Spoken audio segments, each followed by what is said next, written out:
Assalamualaikum warahmatullahi wabarakatuh, para pemirsa semuanya muslimin dan muslimat yang dirahmati Allah. Sesaat lagi akan Anda dengarkan pengajian tanya jawab bersama Ustadz Dr. Andes Ahmad Sukino dalam acara pengajian Ahad pagi Majelis Tafsir Al-Quran. Dalam video perjalanan kali ini ada sebuah pertanyaan yang wajib Anda ketahui penjelasannya, yaitu tentang halalnya sembelihan ahli kitab. Yang dimaksud ahli kitab ini adalah Yahudi dan Nasrani. Hal inilah yang membuat kita bingung, sebab Allah sendiri mengatakan bahwa mereka ini kafir terhadap Allah, mengingkari keberadaan Nabi Muhammad SAW. Nah, untuk lebih jelasnya sebaiknya mari kita dengarkan pendapat dari Ustadz Dr. Andes Ahmad Sukino berikut ini. Assalamualaikum warahmatullahi wabarakatuh. Assalamualaikum warahmatullahi wabarakatuh. Saya Sumaji dari Kedung Tuban, Pak. Ya. Mau bertanya, ini menyambung jawaban Pak Ustadz mengenai sembelihan orang Kristen itu halal. Nah, ini jadi permasalahan yang pernah saya kaji dulu, membahas tentang perbedaan ahli kitab Al-Quran dan yang lainnya. Di sana Ustadznya itu menerangkan bahwa ahli kitab selain Al-Quran ini sekarang sudah tidak asli lagi, karena sudah ditambahi dan dikurangi. Ini berdasarkan ayat surat Al-Baqarah ayat 146 yang kurang lebihnya, bahwa ahli kitab Taurat dan Injil itu menyembunyikan kebenaran. Dan menurut sejarah pula itu memang benar. Kebenaran di dalam kitab-kitab dahulu itu tentang kenabian Muhammad itu disobek dan dihilangkan. Tidak hanya itu, kemudian ahli kitab itu menulis dengan tangan mereka sendiri berdasarkan surat Al-Baqarah ayat 79 yang kurang lebihnya. Maka celakalah orang-orang yang menulis kitab dengan tangan mereka sendiri.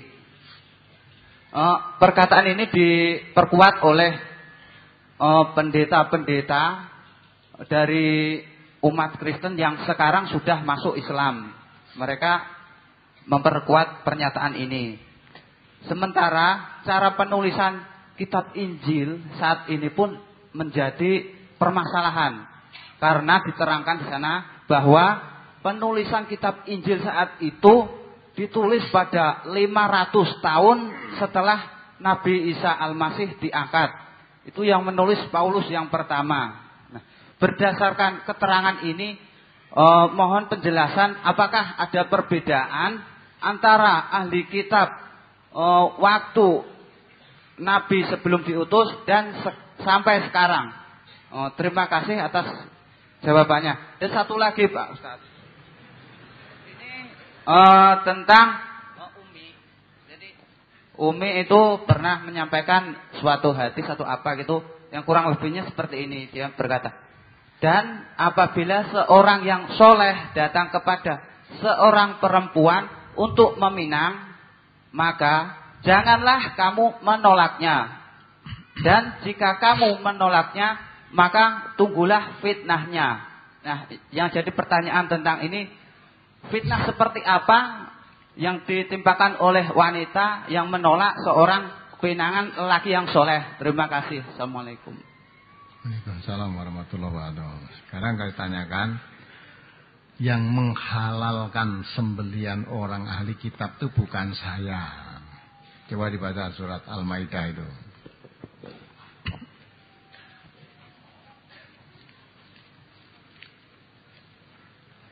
Ayo dibaca. Ayat 5 ayat 4 itu ya. Surat Al-Maidah surat ke-5 ayat 5. Tolong ya diperhatikan ini. Al-yawma uhilla lakumut thayyibat wa tu'amul ladzina utul kitaba hillul lakum wa tu'amukum hillul lahum. Pada hari ini dihalalkan bagimu yang baik-baik. Makanan atau sembelian orang-orang yang diberi Alkitab itu halal bagimu, dan makanan kamu halal pula bagi mereka. Ya, jelas kan? Jadi yang dimaksud ahli kitab dulu dengan sekarang itu sekarang kapan? Ayat itu diturunkan pada zaman Nabi Muhammad. Karena memang itu ayat Quran diturunkan pada beliau. Ahli kitab yang disebut dalam ayat itu sudah seperti itu keadaannya. Ya. Quran diturunkan, ya ahlal kitab, qad ja'akum rasuluna yubayyinu lakum katsiran mimma kuntum tukhfuna minal kitab wa ya'fu an katsir. Ya. Hai orang ahli kitab, qad ja'akum minallah, qad ja'akum rasuluna. Setelah datang kepadamu rasul kami. Maksudnya datang Nabi Muhammad. Yang Rasul Muhammad itu yubayyinu lakum katsiran mimma kuntum tukhfuna minal kitab. Yang mengungkap kebohonganmu, apa yang kamu sembunyikan di dalam kitab sucimu diungkap oleh Allah, termasuk yang kamu sebutkan tadi dalam surat Al-Baqarah ayat 146. Mereka tidak mengakui kenabian Nabi Muhammad. Diungkap oleh Allah dalam Al-Quran itu sebetulnya mereka orang-orang ahli kitab Yahudi maupun Nasrani itu mengerti kalau Muhammad itu sebagai nabi seperti kenal mereka terhadap anak-anak mereka sendiri. Ya. Jadi Nabi Muhammad ada, itu mereka sudah mengkufuri Nabi Muhammad. Ya. Dia seolah tidak mengenal, maka diungkap dengan Al-Quran itu sebetulnya kamu kenal kalau Muhammad sebagai nabi.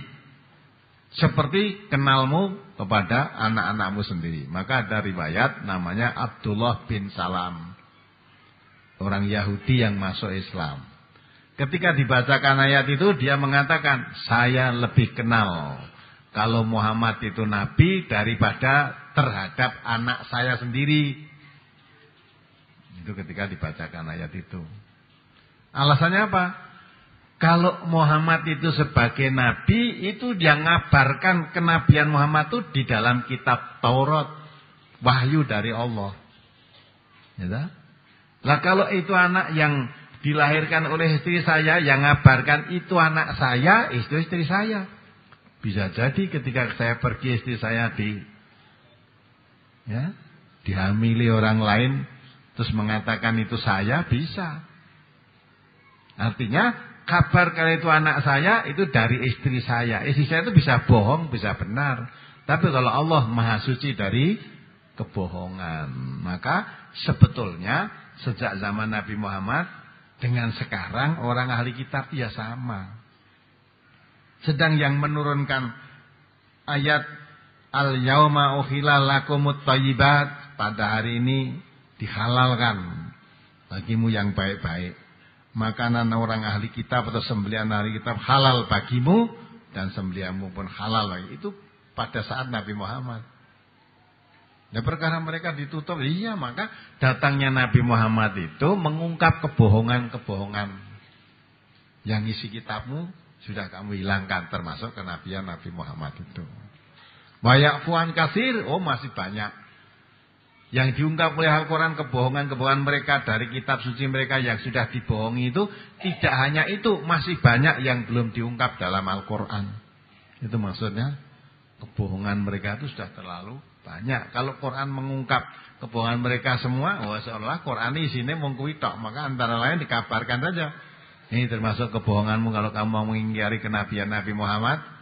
Padahal Quran mengatakan kamu mengenal Muhammad sebagai nabi itu seperti kenalmu pada anakmu sendiri. Maka kalau kamu tidak mengakui kenabian Muhammad, berarti kamu membohongi kitabmu sendiri. Namun demikian masih dikatakan al-yauma uhilla lakumut thayyibat wa ta'amul ladina utul kitab khillul lakum. Nah, ya kan? Jadi ahli kitab pada zaman Nabi dengan sekarang itu sama. Mereka menganggap Uzair anaknya Allah, Yahudi. Nasrani menganggap Isa anaknya Allah. Zaman Nabi Muhammad diutus jadi rasul, jadi nabi. Ya sudah begitu itu, orang ahli kitab sudah seperti itu. Sekarang ya seperti itu. Namun ayat Allah masih menerangkan sembelihan mereka halal bagimu. Jadi itu bukan dari saya. Jangan. Ya gitu. Jadi jangan dianggap mereka zaman Nabi Muhammad dengan sekarang sudah lain, sama. Yahudi Nasrani itu ya seperti itu sejak dulu, mengkufuri kenabian Muhammad sejak dulu, menganggap menganggap Muzair anaknya Allah ya sejak dulu, Isa anaknya Allah ya begitu. Mereka beranggapan ya surga itu hanya untuk orang-orang Yahudi dan Nasrani ya sejak zaman dulu. Nabi Muhammad sudah diutus, ayatnya menyatakan begitu. Akhirnya malah waqalatil yahudu laisatin nasara ala syai' waqalatin nasara laisatil yahudu ala syai' wa hum yatlunal kitab. Tadi mengaku tidak ada orang masuk surga kecuali Yahudi dan Nasrani. Lah kok lain waktu orang Yahudi itu tidak pakai dasar kebenaran. Orang Nasrani itu tanpa dasar kebenaran. Orang Nasrani membalas yang tanpa dasar kebenaran itu orang Yahudi. Ya, padahal wahum yatlunal kitab, mereka sama-sama baca kitab. Yahudi baca kitab Taurat ya dari Allah, Nasrani baca kitab Injil ya dari Allah. Masa kalau sama-sama kitab dari Allah kok bisa bertengkar begitu? Lah dalam ayat lagi katanya orang-orang yang tidak mengerti seperti itu juga. Orang Islam banyak yang ikut-ikutan cara berpikir mereka. Ya kan? Padahal bodoh-bodoh maca Quran, kitab sucinya Quran sama. Tapi ada yang mengatakan yang paling benar itu golongan saya. Yang lain itu sesat. Ini yang masuk surga ya golongan saya saja. Padahal kitab suci mah apa? Quran. Lah kono ya Quran. Lah kok surganya hanya kamu saja. Nah, persis apa yang dilakukan oleh Yahudi dan Nasrani. Maka Nabi kita mengatakan la tadbauna sunana man qablakum sibran bi sibrin wa dira'an bi dira'in hatta law takhalu juhra dzabin tabi'tumuhum. Hal Yahudi wa Nasara faman. Sungguh kamu akan ikuti jejak orang-orang sebelum kamu sejengkal demi sejengkal, sehasta demi sehasta. Maksudnya sedikit-sedikit pola pikirmu, cara beragamamu akan mengikuti orang-orang sebelum kamu.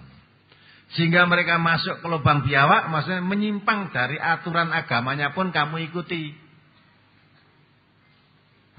Terus sahabat bertanya, ya Rasulullah, apa yang kamu maksud Yahudi dan Nasrani? Nabi menjawab, siapa lagi kalau tidak mereka? Nah, jadi orang Islam itu dikatakan Nabi sedikit demi sedikit cara beragama mengikuti mereka. Kalau mereka tadi ya beragama halal haram cukup dari orang-orang alimnya, banyak orang Islam juga mengatakan halal haram cukup dari orang alimnya saja. Tidak mau kembali kepada kitab sucinya. Dah beragama pokoknya melu kiai rampung udah. Nah, aman dah dengan mereka.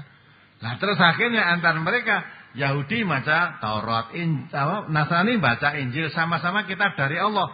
Lah kok mengatakan kamu tanpa dasar kebenaran? Dibalas yang tanpa dasar kebenaran itu kamu. Padu kan? Nah, orang Islam apalagi kitab sucinya Quran, nabinya Muhammad. Lah kok mengatakan kamu yang paling benar, aku yang paling benar, kamu yang salah. Kamu aliran sesat. Aliran sesat itu. Kamu ikut Wahabi. Sesat. Ya dah? Nah, padahal kitab sucinya ya Quran. Kalau memang kamu Islam, saya Islam, kamu mengatakan sesat, tolong Mas, sesatnya di mana? Tunjukkan. Lebih baik datang ke sini. Kalau Pak, sesat ajaran itu keliru, salah. Bener piye? Ini. Nah, ada yang ceritakan di Magetan apa di mana? Ya nuduh-nuduh MTA itu aliran sesat itu Wahabi. Terus ditekoni, Wahabi itu apa ta, Pak? Aku dhewe ya ora ngerti. Piye gitu san? Lah tekoni ngomong jare NTI Wahabi, tekoki Wahabi apa kok ya aku dhewe ya ora ngerti terus piye? Ngomongmu mau metu ngendi? Nah, gayane ya urat Islam keadalan seperti itu. Anggere ora seneng karo liyane, golongan liyane walaupun sama-sama Islam, persis yang dilakukan oleh Yahudi dan Nasrani tadi. Tuduh menuduh, olok mengolok. Padahal Allah sudah katakan fala tuzakku anfusakum huwa a'lamu bimani taqwa. Kamu jangan merasa dirimu yang bersih, dirimu yang suci. Jangan merasa kamu yang paling bertakwa. Yang paling mengetahui siapa yang bertakwa itu Allah. Maka sesama muslim tidak boleh merasa dirinya lebih baik dari yang lain. Ya, karena ukuran Kemuliaan insya Allah itu ketakwaan. Sedang takwa Nabi aja nggak ngerti kok. Ini bertakwa, ini tidak. Nabi nggak tahu. Nabi mengisyaratkan at-taqwa huna, taqwa huna. Takwa itu di sini, nggak bisa dibaca, nggak bisa dilihat dari pakaiannya. Jangan dikira pakai kupluk putih ini mesti takwa, belum tentu. Jangan pakai baju koko katanya ini baju takwa, belum tentu. Nggak bisa dilihat dari ketakwaan itu hanya bajunya, nggak lihat kopiahnya, nggak bisa dilihat jenggotnya, nggak bisa. Takwa itu di sini. Maka yang paling mengetahui siapa yang bertakwa Allah. Maka jangan menilai ketakwaan seseorang. Nah itulah kalau kamu menilai seseorang, merasa dirimu yang paling benar, saat itu kamu berbuat kesombongan karena merendahkan orang lain. Kata Nabi, al-kibru batarul haq wa ghamtun nas. Yang dikatakan sombong itu menolak kebenaran dan merendahkan orang lain. Ya, mudah-mudahan bisa mengerti ya. Itu yang kedua, apa pertanyaan kedua tadi? Dan apabila seorang yang soleh datang untuk meminang wanita, ya. Jangan. Kalau seorang soleh datang meminang wanita, wanita akan menolak, akan terjadi bencana. Nah bencananya apa? Artinya bencana itu sesuatu yang tidak menyenangkan. Long ditembung wong soleh kok malah ora entuk atau ora gelem, malah bae dipek wong toleh wingi. Soleh itu kebalikan dari soleh. Jadi kalau soleh itu baik, soleh itu jelek. Tapi sekarang itu untuk mengerti wong soleh ya angel. Ya, sing nglamar nang aku wanita misalnya lamar saya. Ya, nampaknya pakaiannya pakaian takwa. Mlakune ndingkluk ora tau nginget-ngendi. Lah apa itu bisa diukur ketakwaan itu kesolehan? Tidak bisa. Kecuali kalau memang kamu memenuhi mengetahui kehidupannya sehari-hari. Ya, ini yang lamar dari jauh, takwa apa tidak? Ya betul katanya lulusan pondok. Lulusan pondok itu tidak jaminan mesti jadi orang takwa. Ya enggak? Ya tadi lulusan ngaji malah murtad gitu kok. Ya, jadi tidak jaminan. Maka itu wanita kalau memang jelas-jelas itu orang yang soleh mau meminang dia kok ditolak karena kesolehannya. Ya, dia soleh ditolak karena tidak kaya. Nanti akan terjadi musibah pada dirinya. Dan bencana. Gampangannya akan mendapatkan yang tidak baik. Gitu loh. Orang soleh itu yang orang yang baik. Loh kok ditolak? Berarti kamu menolak orang baik mesti kepengen yang jelek. Nah, dilalah dipek. Wah betul. Ini orang yang ganteng. Ya, sugih, tibake pemabuk, tibake penjudi, tibake ya itu mau limo dan dilakukan semua. Ya, inilah. Maka kesolehan seseorang tidak mudah bisa dibaca begitu saja. Hanya Nabi tadi memang mengatakan kalau jelas orang soleh yang meminang anak perempuannya atau si wanita itu sendiri sebaiknya diterima. Supaya tidak menimbulkan fitnah di belakang hari. Baik, cukup sekian apa yang saya sampaikan. Mudah-mudahan kita bisa mengambil pelajaran. Mari diakhiri. Alhamdulillah. Amin. Subhanakallahumma wa bihamdika asyhadu an la ilaha illa anta astaghfiruka wa atubu ilaik. Assalamualaikum warahmatullahi wabarakatuh. Waalaikumsalam warahmatullahi wabarakatuh. Demikianlah para pemirsa pembahasan kita untuk pertemuan kali ini. Semoga menambah hasanah ilmu yang kita miliki. Jangan lupa like dan subscribe. Wassalamualaikum warahmatullahi wabarakatuh.